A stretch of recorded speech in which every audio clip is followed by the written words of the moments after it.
Hi, this is AJ. Welcome to webinar number 3, step number 3 in the 7 essential steps for change and leadership.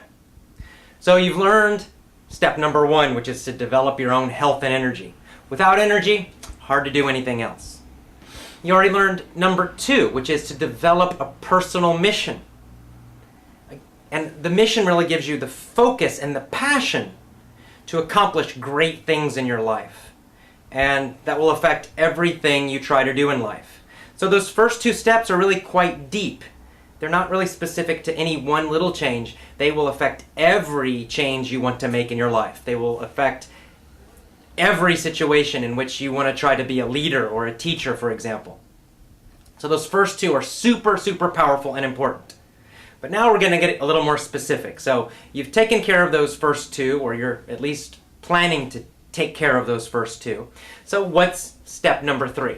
Because now you want to focus on maybe something specific, a specific change that you want to make, or a specific leadership situation where you need to change somebody's mind or help somebody. So what's the next step? What's step number 3? Well, step number 3 is what? It's to understand deeply. That's right, you're not just going to jump in and start doing stuff yet, right? You've got the energy, you got the passion, you got the purpose, but the next thing you need to do is you really need to understand deeply before you start trying things. So, what are we talking about? Well, the first thing you need to understand is yourself. Right? You got to understand yourself, your feelings, your thoughts, your motivations, your psychology, all the stuff going on inside your head. This is true for a change that you want to make personally in your life. It's also true if you're trying to lead another person. If you don't really understand what's happening with yourself, you'll have a very difficult time making effective changes that last, that are long-term. The second thing you have to understand is the situation. What's happening with yourself and the environment. What is the situation now? And you need to understand it as much as possible before you start trying things. And then finally, you need to understand other people who are involved in this situation, this problem, this challenge, this goal that you want to accomplish. So let's talk about these a little more specifically, and let's just talk about the specific example of improving your English. So let's imagine that your English speaking is so-so. You read English pretty well, but your speaking is not great. And you, of course, want to improve it a lot so that you are really a great speaker of English, that you're understandable, that you speak easily and quickly and automatically, you're not thinking, you're not having a lot of problems. That it's just a very natural speaking process for you when you use English. Okay, so if that's your goal, if right now you're so-so, and you want to speak really well, well, the first thing you need to do is understand your current situation. Why don't you speak English very well? Why have you not achieved that goal already? Because if you're listening to this, I'm guessing you've already studied English for 4, 5, 6, 8, 10, 12 years or more. So obviously there's a problem. Okay? Something's wrong, because if you've studied English for that long, you should speak it pretty well. Maybe not perfectly, but you should speak quite well. So you need to first understand what's happening now, what's going on. First you need to understand yourself, right? You need to think back and think, what have I tried in the past already? Right? What have I already done and tried? What methods did I use? What kind of motivation did I try to use? What was my reason for learning English? You need to really understand and ask yourself a lot of questions. The next thing you need to understand is your own psychology. Psychology is so important. Students tend to focus on the method. And yes, that's important, but they forget the psychology.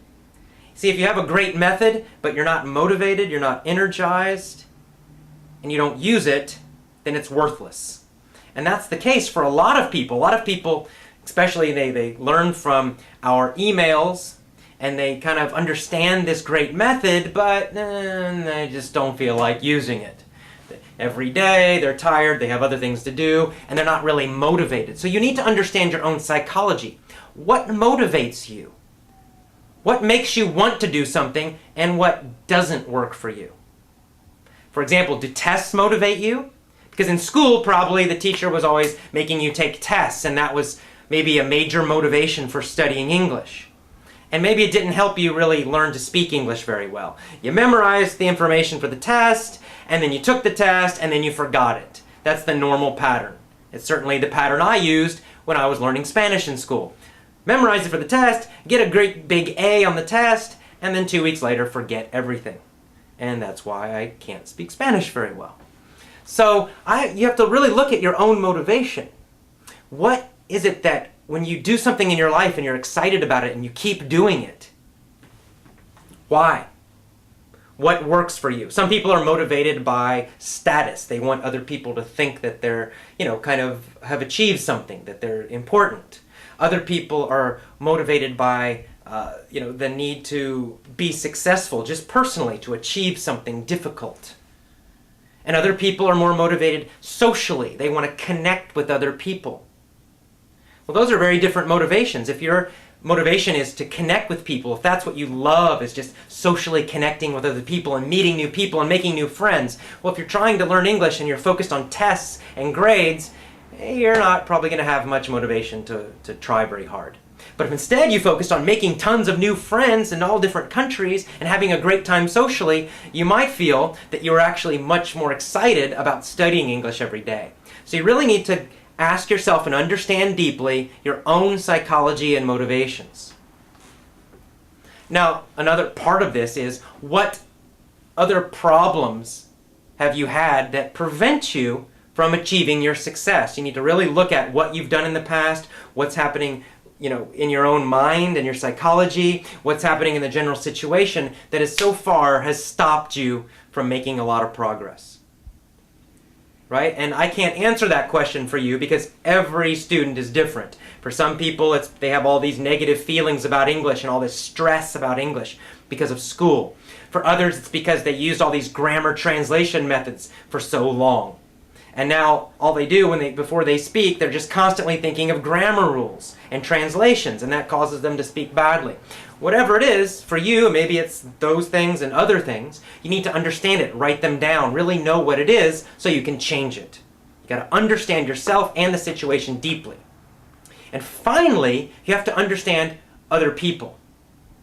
Now, in this English example, when I say understand other people, you need to look at other people who have gotten the result you want and understand how they did it. Let's take someone like Jerry Dye. He's one of my favorite examples because he speaks English so perfectly. He sounds like a Canadian. And he's from Taiwan, and he really mastered English as an adult, not as a child. And he did a lot of different things, which are very similar to what I'm teaching you with our approach, with our methods.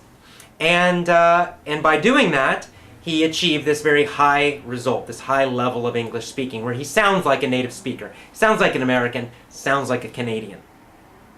So that's what you need to do. You need to start looking at people who have achieved the highest level that you want, and then start examining, well, what are their beliefs? What are their motivations? What methods did they use? Did they use grammar translation, or did they try something else and use something else?